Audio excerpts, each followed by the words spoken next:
என்னம்மா ச நம்ம நொண்டி ரோஜா நொண்டி நடக்குறீங்க? தோட்டங்கள்லாம் பார்க்கறதுக்காகப்பா. ஆ. என்னம்மா ரொம்ப டயர்டா இருக்கீங்க? நான் இங்க சாச்சு சாச்சு அந்த நடக்குறீங்க? டயர்ட போக்குறதுக்கு தான்ப்பா வந்தேன். இங்க பாருப்பா. இங்க பாருப்பா, இவங்கள இப்பதான்ப்பா பூக்க ஆரம்பிச்சாங்க. நம்ம ரோஜாக்கள பாருப்பா, அங்க பாருப்பா. ரொம்ப அருமையான மஞ்சள் கலரா இருக்கம்மா. ஆரஞ்சு, ரெட்டு, இங்க வரேன். அழகு, அழகு. இது டபுள் கலரு.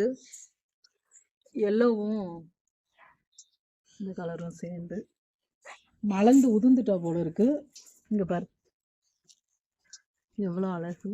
செம்பருத்திபுரம் கோழி இதுக்கு மட்டும் பிடிச்சிருக்கோல சாப்பிட்றதுக்கு. செம்பருத்தி பூ மொட்டை பூராமே கோழி கொத்திருக்கா. சாதா ரோஸை பாரு அங்க, நம்ம பன்னீர் ரோஸ்.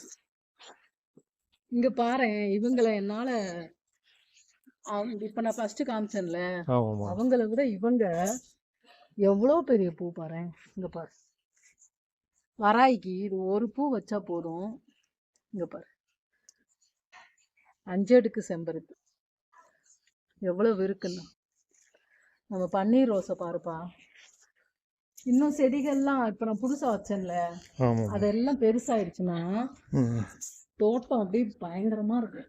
அம்மா உங்களுக்கு இங்கேயே பூந்தோட்டத்தை அள்ளிக்கலாம். இங்க பாரு, இங்க பாரு, நல்ல கலர், மசமான கலர்.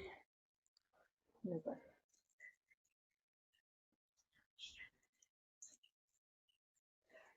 இவ்வளோ பெரிய செம்பருத்தி நீங்கள் சொன்ன மாதிரி 3 பூ வச்சா போதுமா? ஆமா, வராய்க்கு இதை வச்சாலே போதும். இங்க பாரு, ரோஸ் எவந்தண்டியா கலரே வந்து அருமையா இருக்கு. இவங்கெல்லாம் இன்னும் நாளைக்கு தான் மலருவாங்க. எவ்வளவு பூவுன்னு பாருப்பா. இது இன்னும் பெருசா வளரும். வளர வளர மொட்டுக்கள் பாரு. இங்க பாரு, செடிக்கு எவ்வளவு மொட்டுக்கள். இதெல்லாம் வளர வளர நிறைய பூக்கும். மருந்து உரம் எதுவும் இல்லைல்ல, இயற்கையா. ஆனா நம்ம எருவு மட்டும் அள்ளி போடணும்ப்பா. அவங்களுக்கும் ஒரு சத்து வேணும்ல. இப்ப நம்ம வச்ச மல்லிகை பூ எல்லாம் முளைச்சிருச்சுன்னு வச்சுக்கோவேன், இப்பவே பூக்க ஆரம்பிச்சிட்டாங்க.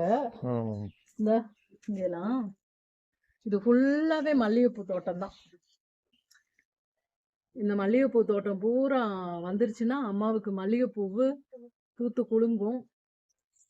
ஏன்னோ வந்த உடனே அவங்களெல்லாம் பார்க்கணும்னு தோணுச்சு, அதான் பார்த்தேன். ஒரு எனர்ஜி, மகிழ்ச்சியை கொடுத்துட்டாங்க. ஆமா, அந்த எனர்ஜி கிடைச்சது. டயர்டா இருந்தது நம்ம எனர்ஜி. வேற எவ்வளவு அழகா இருக்காங்க. இவங்கெல்லாம் நாளைக்கு தான் நல்லா மலருவாங்க. இன்னைக்கு அன்னதானம் எப்படிமா இருந்துச்சு? சிறப்புப்பா. எப்பவுமே முருகன் அருளால சிறப்பு. என்ன ஒண்ணு, இன்னும் நிறைய பண்ணணும். ஏன்னா இப்ப கிட்டத்தட்ட 2 மணிக்கே 4 வகை அரிசி முடிஞ்சிருது. 10 பேரும் டயர்ட் ஆயிடுறாங்க. 10 பேரும் டயர்டாகி கிட்டத்தட்ட ஒரு 3 மணி நேரத்துல 4 வகை அரிசி போகுதுன்னா எப்படி? அது முருகனுக்கே சாத்தியம். இன்னும் நிறைய பண்ணணும். சாயந்தரம் வரைக்கும் ஆள் போகுது. அதுவும் பண்ணணும்னு ஆசை. மன வருத்தம் இருந்துகிட்டே இருக்கு. பண்ணலாம். இன்னைக்கு அவரு செய்வார். ஒருத்தர் ஒரு வார்த்தை சொன்னாருமா. அவங்க வீட்டுக்காரம்மாவோட வந்தாரு. ம். வீட்டில இருந்து ரொம்ப கோவமா வந்தாராம். ஏதோ குடும்ப பிரச்சனையா வாதங்கள் இருந்திருக்கும் போல, கோவமா இருந்திருப்பாரு போல. அன்னதானம் சாப்பிட்டோன்னே சொன்னாரு, எங்க அப்பன் என்னைய வந்து நான் தான்டா இருக்கேன்னு சொல்லிட்டாரு. இதுதான் எங்க அப்பன், இதுதான் எங்க அப்பன்னு அப்படி சொல்றாருமா முருகனை பத்தி. செய்விக்கிறதும் அவர்தான்.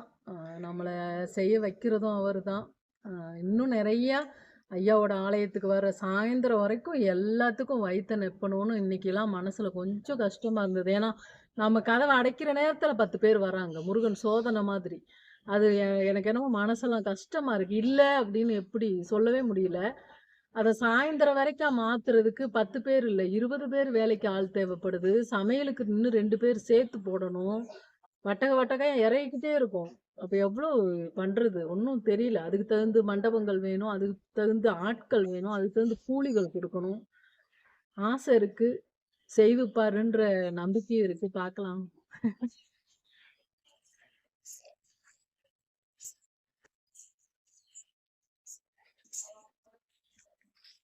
இன்னைக்கு அன்னதானத்தில் 90% பேர் முருகன் புகழ் பாடுற விஷயமா, அவங்கள உணர்ந்த விஷயமா இன்னைக்கு முருகன் முருகன் முருகன் அப்படின்னே சொன்னாங்க. என்ன இன்னைக்கு இவ்வளோ பெரிய ஆச்சரியங்களை இருக்குது. என்னைக்கு இவ்வளோ உணர்வாக யாரும் சொல்ல மாட்டாங்களே. சாப்பிடுவாங்க, போயிடுவாங்க.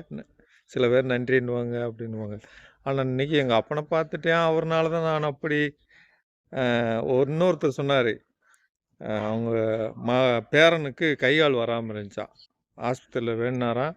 இங்க வேலப்பர் கோயிலுக்கு வந்து. அப்படியே சொல்றாங்களாம், இப்ப நடந்துட்டியான்னாங்களாம். அன்னைக்கு இருந்து காவடி எடுத்து அவருக்கு அவ்வளோ சந்தோஷமாம். முருகன் அற்புத தெய்வம்ப்பா. முருகன் வந்து அவரோட அருளெல்லாம் இப்ப வராகி அருள கூட வார்த்தையால சொல்லிடுறேன். முருகனோட அருளெல்லாம் வந்து வார்த்தையில சொல்றதுக்கு இல்ல. அவ்வளவு பேரருள் நிறைந்தவரு. ம். இது சொல்றதுலாம் ஒரு பெரிய விஷயமே இல்ல. தைப்பூசத்துக்கு ஒரு நாளைக்கு அறுபடை வீட்ல ஏதாவது ஒரு படை வீட்டுக்கு போய் நின்னு மட்டும் பாரேன். உனக்கு நிக்க இடம் இருக்கான்னு. அவ்வளவு பக்தர்கள் உடம்பெல்லாம் வேல் குத்தி, அப்படியே தலைகீழா முதுகுல வேல குத்தி தொங்க விட்டுக்கிட்டெல்லாம் வருவாங்க வேண்டுதல் பண்ணி. அப்ப எவ்வளவு பக்தியும் உள்ளூர் அன்பும் இருந்தா அந்த மாதிரி பண்ணுவாங்க. இது என்னப்பா இவ்வளோ இங்க இருந்து வேல் குத்துனா அங்கேக்கும் அங்கேக்கும் பிடிச்சி வருவாங்க பாரு, பார்க்கிறதுக்கே பிரமிப்பா இருக்கும். இந்த மாதிரி முருகனோட பேரருள் எல்லாருக்கும் இன்னும் நிறைஞ்சு போய் கிடைக்கும். இன்னும் நம்ம காதுக்கும் கண்ணுக்கும் தெரிஞ்சது கொஞ்சம், இன்னும் தெரியாதது எத்தனையோ. முருகன் பெரியவர் பெரியவர்.